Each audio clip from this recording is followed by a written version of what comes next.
Hey guys, it's Stephen here, back with another video. How are you all doing today? I hope you had a wonderful Boxing Day and a wonderful Christmas. Manchester City, of course, cheered us all up a fair bit as well yesterday with a comprehensive and comfortable, a little bit boring maybe, but a comprehensive and comfortable 2-0 victory over Newcastle that sent City up to the heady heights of 5th in the Premier League. And we could have maybe been in the top 4 if it wasn't for our opponents tomorrow, those pesky Evertonians over there. But today we're going to take a look at yesterday's game, and later on there will of course be a preview coming up as well. I'm going to record that straight after this video, and I'm also doing a player ratings video for the Patreon and YouTube second tier members as well. So if you are a member on Patreon or whatever, look out for that video as well in the Slack group. And also, no, that's it, basically. That's it. There will be a watch long as well. No more Autos today. It's just that, basically. So let's jump into the 5 things that we've just learned from this game before we turn our focus again later on to the game tomorrow. We're going to start initially with Cancelo Culture. I had to start with that. Cancelo yesterday was the most interesting display from a Manchester City player that I've seen in absolutely ages.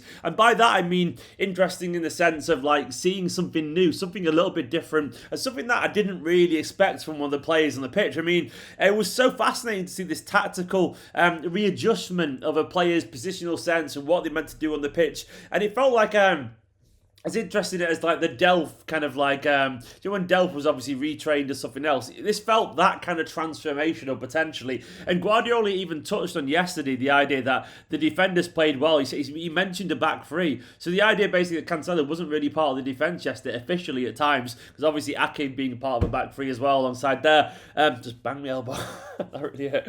But Cancelo's involvement yesterday was absolutely fascinating. It was by far, in my personal opinion, his best performance in the Manchester City shirt since he arrived at this club. Not just because obviously he had great attacking output, but it was his game awareness and his intelligence and his use of the ball and his overall involvement. He was involved in absolutely everything good that Manchester City did, and he was one of those perfect kind of Guardiola defender, stroke midfielder, stroke attacker performances where they can do everything, and the drifting into midfield and the linking up play. Sometimes he was linking up play so far over that he was almost in a left winger spot, but then he was drifting into the centre, playing these little kind of like false 8 kind of balls.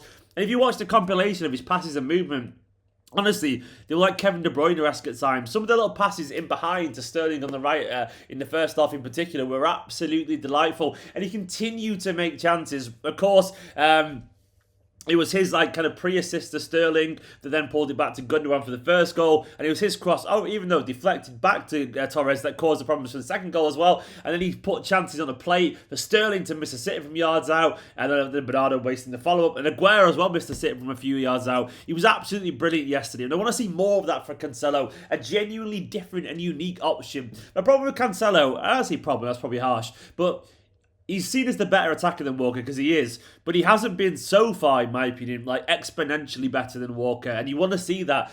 And recently, over the past few games, we're starting to see signs of that, and yesterday was confirmation that Cancelo can bring something vastly different, and that's what I want to see, his own identity, and this could be the Cancelo culture that we all prescribe to. Next on the list was Kun.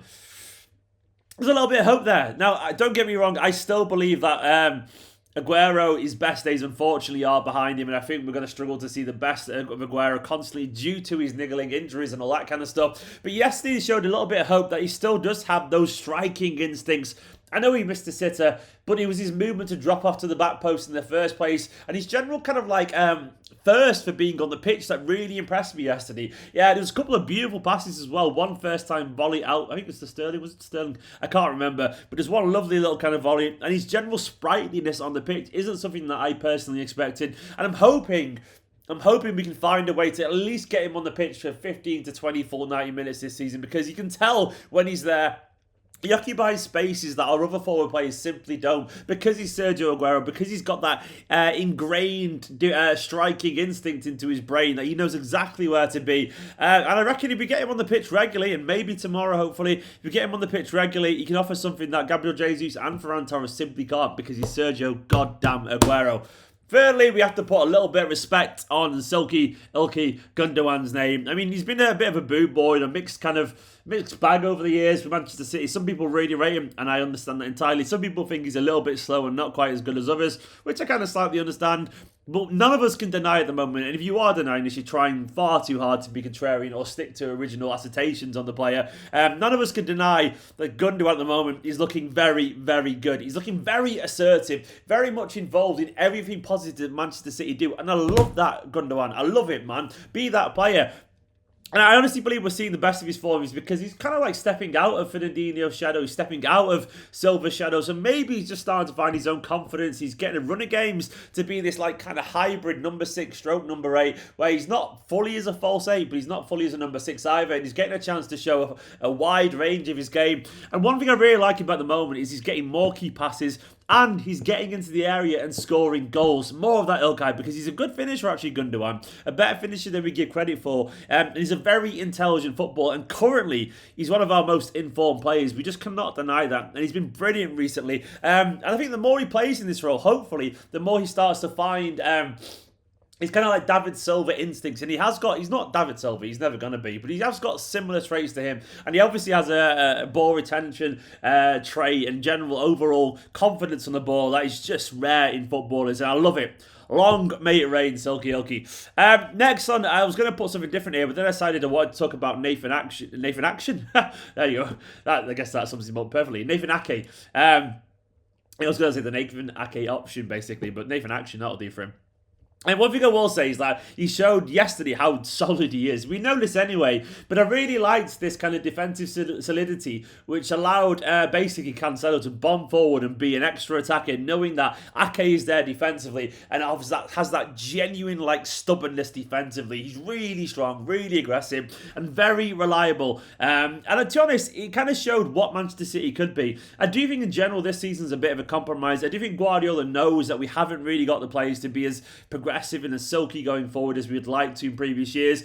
But I think as a result, what he's trying to do is double down on how defensively solid we are and then build a platform and try and find a platform for Manchester City to essentially commit some more players going forward. And it could be that Nathan Ake is part of this compromise until we sign the players that we want to be a little bit more explosive going forward. It could be that we play Ake at left back and have a more defensive-minded fullback there, allowing Cancelo to get forward and be this free-flowing number 6, number 2, number 11, number 8, whatever he wants to be, attacking midfielder stroke right back. And it could work massively.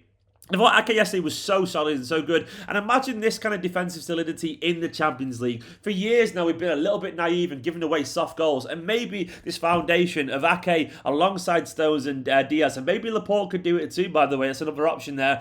Given the left-back issues, maybe there's a chance to have Ake to be Nathan Ake action man for us and play, that doesn't make any sense, and play at left-back regularly. And finally, it's a bit of a bum note, unfortunately. We need to talk about KDB's form. I mean, I love the guy, and he's still absolutely deadly when he's passing or crossing to someone else. But I think we can't really ignore the fact that at the moment, he's not firing in all cylinders. And I saw a stat saying that he has the worst expected goals record of anyone else in the Premier League now in terms of chances wasted. And that ain't good enough, Mr. Kevin De Bruyne. He really needs to stop huffing at everyone else and start huffing at himself a little bit more and stop being so wasteful in front of goal because he's wasting chances. And as a result of that, when he wastes chances, he starts to look a little bit more desperate. He starts to be a little bit more sloppy in possession and starts to generally affect the game in a negative way. I love the man.